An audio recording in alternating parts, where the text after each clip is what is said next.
Right, part two of this then, we're now actually going to start and hit some balls. Okay, we've established a good strong base, we're getting a good strong position. We're now going to move on from that, and we're going to use a bit of reverse chaining, which means we're going from the end of the shot to the start of the shot. Okay, so if we're getting our arms right at the end of the shot, okay, from a static position, and the ball's going straight, we can eliminate our arms from being a bit of an issue when we're striking the ball. And then we should go back to go from our stance. So we'll get through that now, and we'll go with a static ball. Good, we'll go with another. Good, we'll go with another. Okay, so that's three examples. And as you'll probably notice that Oscar was just striking the top of the ball there. Okay, now very difficult to hit tennis balls that are on the floor. Okay, so it's not about hitting the middle of the tennis ball, because realistically that's not going to be your bat swing. But what did happen was the balls went straight, which means his middle of his bat is going over the top of the ball, which is critical. Okay, hardest thing to hit is a static cricket ball.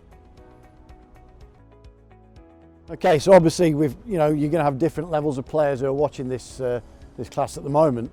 So Oscar plays Premier League cricket. Okay, so he's quite a experienced sort of batter. You don't have to hit it off the concrete if you're worried about damaging the toe of your bat. Okay, you can hit it off a carpet tile, a doormat from outside your house, a cone if you've got one, a cardboard cup, anything like that, if you're worried about scuffing your bat as you bring the bat through.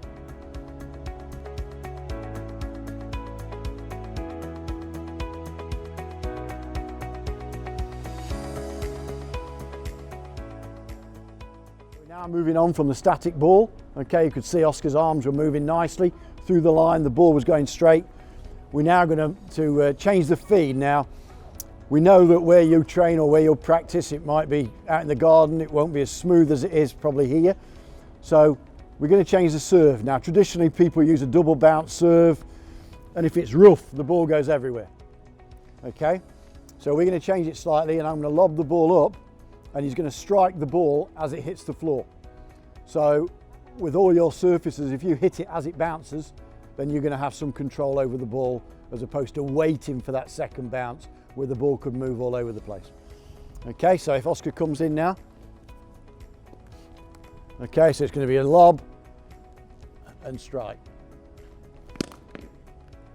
Here we go, and again, up, perfect. Okay, so the bat's coming through nice and straight, the ball's going through nice and straight, he's establishing a good base, his hands are flowing through the line of the ball. Now, it's all about perfect practice, perfect striking. Okay, we're going to hit a lot of balls, okay, and it's not about quantity, it's about quality. And what we would rather do is hit 35 perfectly straight, as opposed to 150, which could go over there and could go over there. I want you to focus on quality and precision, okay, because then that will follow through to when you start your cricket, when you start your nets, that will then follow through into how you set yourself up and execute your shots in those nets. Right, now batting's all about feel, okay. Now another little trick that we can throw in here, we can hit a football, because obviously then it's about a little bit of resistance from the football, okay, and some of us aren't blessed with having a nice little area to be able to hit our balls. So if we're hitting tennis balls and we've got bushes everywhere, we could spend 20 minutes trying to find them. But if we've got a football, a lot easier to find. Okay, so there it is. And now we're just going to step and hit that ball with a little bit more resistance in the ball. You get a stronger strike through the ball. And you can really feel if your hands are working efficiently through it. Okay, and again, if you've got an area outside where you can use a bobble feed, great. You know, if you've not, a park, a car park in a park, somewhere where it's safe, okay, where you can just get a family member just to roll you some balls, okay, and then you can really work at hitting that ball nice and straight. So the key thing here is the feed is nice and low, okay, so the batter can step, hold that position strongly, and get the hands through the ball. Okay, so again, the feed nice and low, So the batsman can get his wrists over the ball at the strike, hit it nice and late under his head.